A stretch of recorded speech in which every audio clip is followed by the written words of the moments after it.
What's up, everybody? It's Alex from Heavy New York, back in the quarantine zone here in New York City, and on the phone we got Kingsmen. Thank you guys so much. We're here with Tim and Tanner. Hey man, thanks for having us. Hey, thanks for having us, yeah. Yeah, it's so awesome to have you here. I was listening to Revenge, Forgiveness, Recovery, the latest record. You guys just want to give like a rundown on how the making of this record was in terms of like the recording, the mixing, the songwriting, all that fun stuff? Tim, you want to do that? Yeah, sure. Yeah, I mean, the record itself, it's kind of been in the making since, we forged together this band in early 2016. It was a long process. I mean, we hooked up with Mark Lewis, made the record with him. He was awesome. Really, really great producer. As for songwriting wise, it's kind of always been me and Tanner always, completing a good amount of tracks. I have a home studio I record at. Tanner has a home studio that he records at. And we just, bounce a lot of ideas off each other, bounce a lot of topics, a lot of themes, and, we kind of bring it to the table to the rest of the guys in the band, and, they kind of help put the pieces together. Mm-hmm. Do you think that these singles that you have, Nightmare and Waste Away, could this maybe serve as like a clear representation of the entirety of the album, or is this kind of like just the tip of the iceberg in a way? I would probably say tip of the iceberg. A lot of people, one of the most common questions we get is like, what kind of genre do we classify ourselves as? People are like, oh, you guys sound like deathcore and nu metal and yada, yada, yada, and all these subgenres. And we just, we've always just written music truly to just write music. I mean, it's, we've never really sat down and said, hey, like, we want this to sound like this and this to sound like that. We just kind of do it. Whenever the song when the song comes together, it comes together in all different ways. And, I think the listeners that have heard Waste Away and Nightmare are going to find that once they get into the rest of the album, they'll see that there is still a lot of expansion, a lot of experimental kind of styles that we try and kind of go with. We like to do everything from like the big, huge chorus kind of stadium rock thing to the crazy deathcore, let's have 500 people, laying waste to the floor in front of us type stuff. So I definitely would say it's tip of the iceberg. Yeah. I mean, one thing I was curious about is like you mentioned that you started writing this back in 2016, going into 2020. It's been 4 years. Did the songs change during the course of 4 years, or like is this the first initial take of them? Well, so I think we should probably clear up some of like the history of us as far as why it's taken us a few years to get the record out. Between finding a good record label, finding the right producer who we wanted to work with that both recognized us and we recognized them and what they did and kind of came together in a respectable, responsible manner, that all took time. You know what I mean? So in the middle of all that, while writing songs, I mean, yeah, some of them kind of changed, but for the most part, Tim and I definitely, when we write our song, we kind of just feel like the first way it was done is usually the way it's going to be done the best to a certain extent. It's kind of like when you're like, the whole thing where you're like, taking the SATs or whatever, and they're like, oh, just whatever the first one feels right is the one you're going to go with, because that's probably going to be the one that is closest to right. It's kind of how we look at our music. Once we made it, that's it. Granted, when we went in with Mark Lewis, he definitely, gave his little edge and a couple of ideas here and there. Yeah. But for the most part, I mean, the skeletal structure of all the songs, once they were made, we really didn't touch them. Yeah, well, that led me into my next question, because Mark Lewis, who's worked with Trivium and Cannibal Corpse and Whitechapel, so many amazing bands, when you work with a producer, do you tell them, like, this is what we want our record to sound like, executed, or do you want, like, the producer to kind of bring a little bit of their own mix into your band? Yeah, I mean, he definitely, like, with Mark, and the great thing about Mark is that he's all about raw identity. As you can hear from his mixes, he's always capturing the raw artist. And I think with Mark that he'll never, and I mean, Mark's told me this, many of times, is that he'll never push a band to sound like something like they don't want them to sound like. He wants Whitechapel to sound like Whitechapel. He wants, Kingsmen to sound like Kingsmen. He's very much so like the kind of guy that like gets into the vibe and stays there with you. He was definitely very easy and very open to work with too. I mean, when it came to, guitar ideas I had and guitar ideas he had, me and him communicated very well on a really great level. Mm-hmm. So he was a good guy, really good guy. I definitely, just on that note, one thing I'd like to add is, when we went into the studio, we probably had, I would say, like a little bit over 20 songs, just because we wanted to have a little bit more than what we thought we'd probably need for the record. We figured that, some of them are going to be recognized as weaker links and stuff. Mark was really good at being like, hey, here's 20 or so songs. These songs all together really kind of capture an element that no other bands are capturing, so this is your sound. And we were like, yeah, you're right. And we needed an outside perspective to kind of tell us that.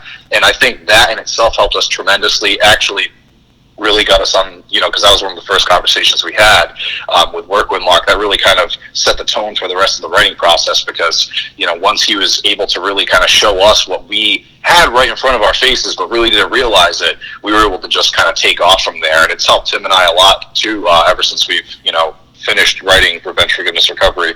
We're already almost done with another full length, and it's I think the second record is definitely going to show people that we did find that sound and we really honed in on that and worked on that. You ever worried the songs you leave off the album are going to be a B-side one day, just be the biggest hit you guys ever had? Oh yeah. Oh man, we talk about that all the time, man. Dude, I won't I won't name any songs, but there are songs that personally I just can't stand anymore. And everyone and their mother that hears our record has said, yep, that's the best song. And I'm like, well, I'm screwed. It's always the worst. Yeah. And the one you like the best is probably the ones people will ignore, right? Yeah, pretty much, right? Yeah.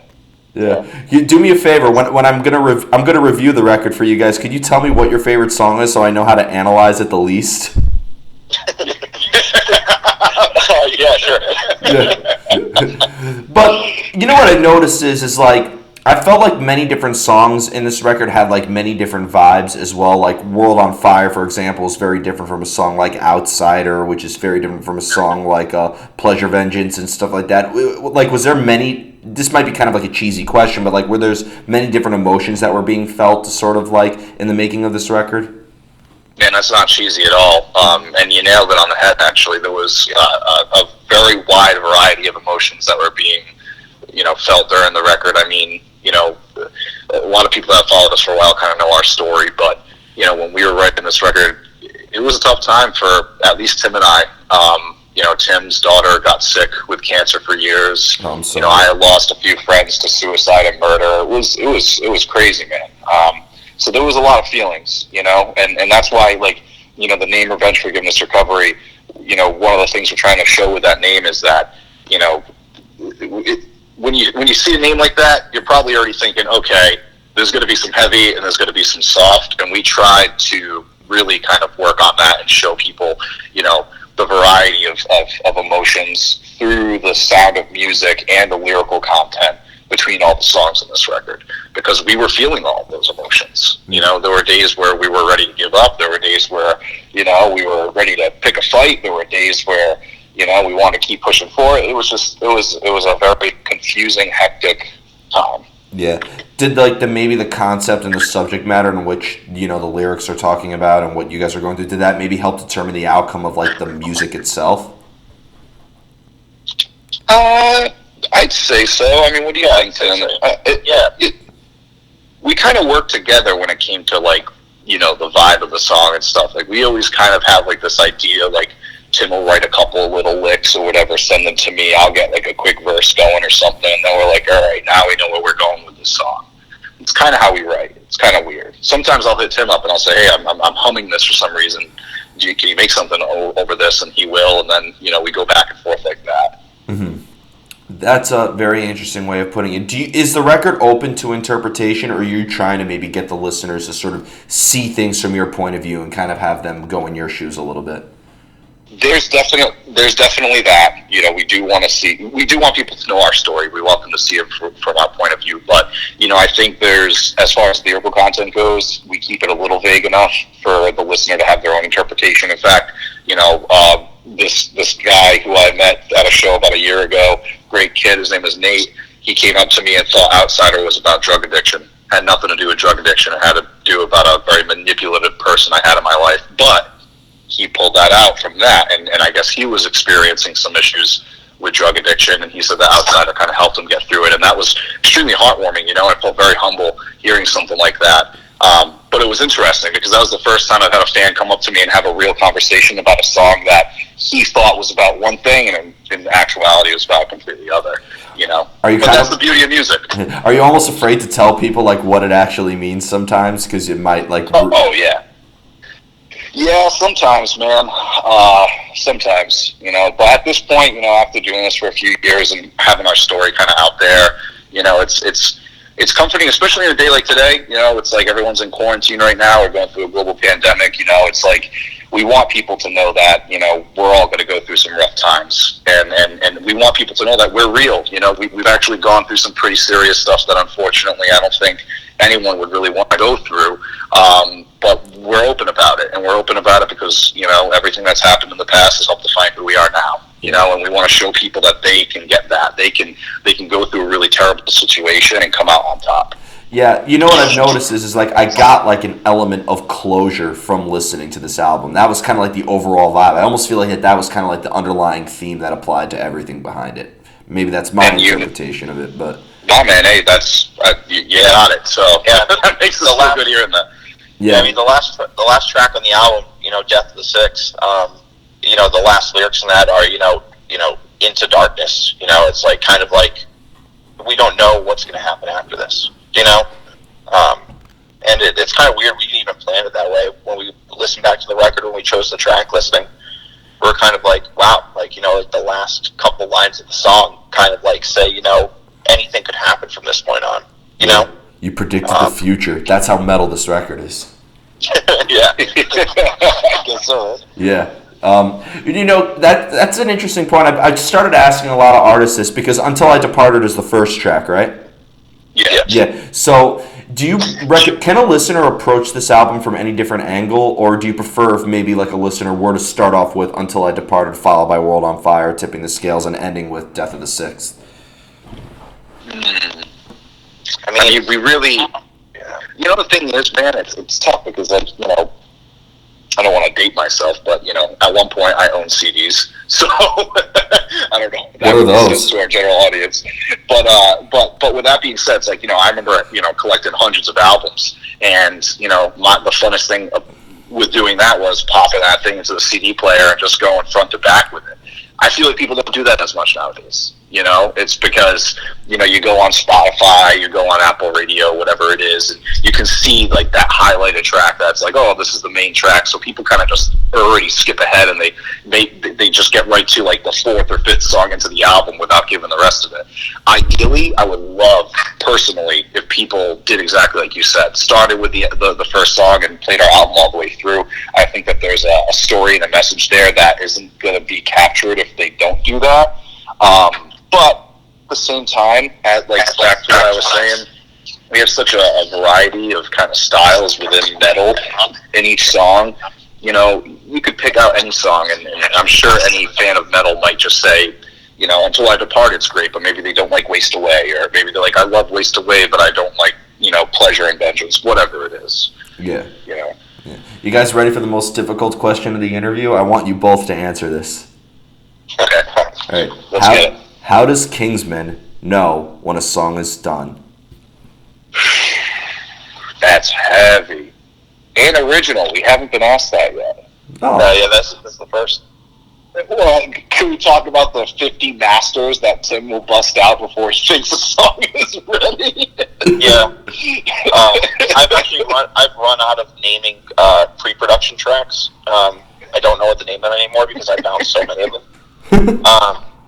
I'd say, like, when I know a song is done, like, it's kind of weird. Tim knows a song is done when I'm like, Tim, it's done. Stop. Yeah. And he's like, I have to do the 55th master on it. Just let me get the bass a little bit better. I'm like, no, you need to stop. Yeah, it's like, I kind of get a gut feeling, too, like, when the song's done, you know, like, or when a track is done, I'm just like, I can sit there and listen to it for, like, you know, probably the 100th time legit, because that's probably how much I listen to our pre-production, and be like, yep, this track is good, like, it's great. And then we'll get in the studio, and, you know, and Mark's funny like that. It's like, yeah, we're going to switch this and this, what do you think? And then I'm like, man, that's a great idea. I'm like, you know, I didn't think, you know, it's like the third brain, like, you have your brain, and then you have the other brain that comes in and says, let's do this, and you're like, wow, I didn't think about that, so I guess the song never really is done in my way, Yeah, I've always said that it's worse to overproduce something than to underproduce it.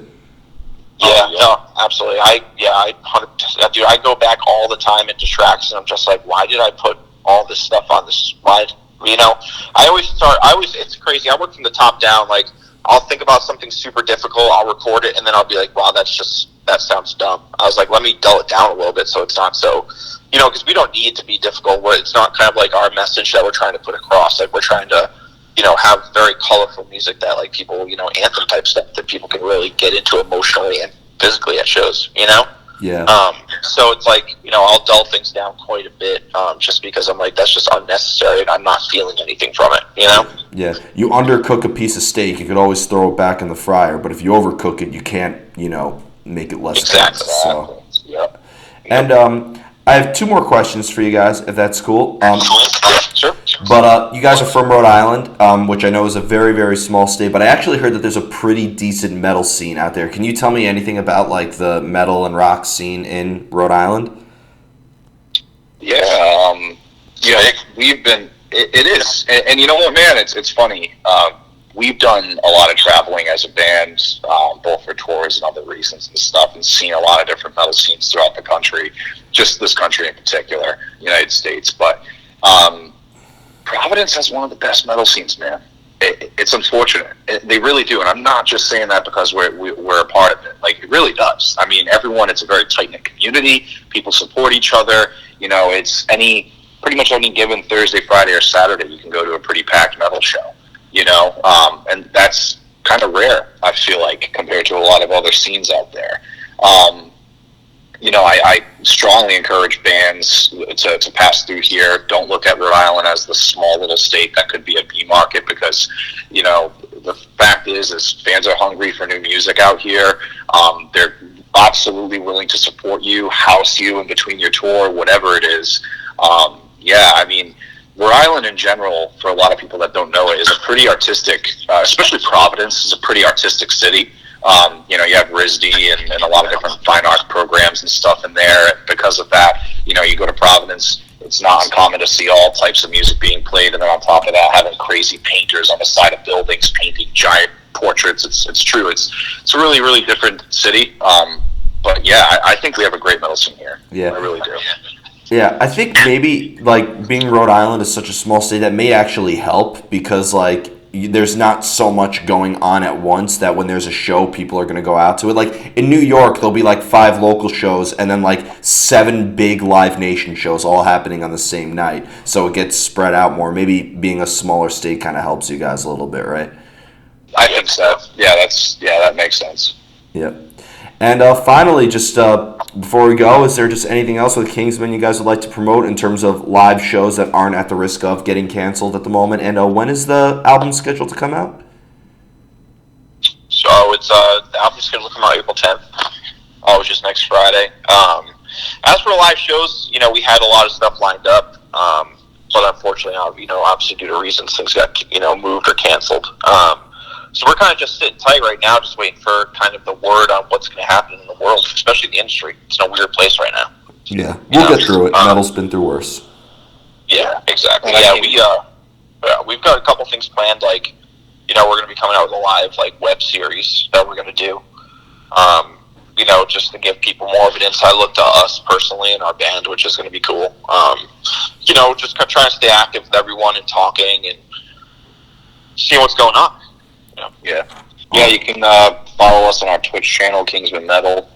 We're going to be doing that pretty much every week, a few nights a week, doing like Call of Duty Warzone and other kind of trendy games. And I think, Tim and I were talking about maybe doing some some acoustic stuff, maybe just to kind of give you guys a little something in the meantime.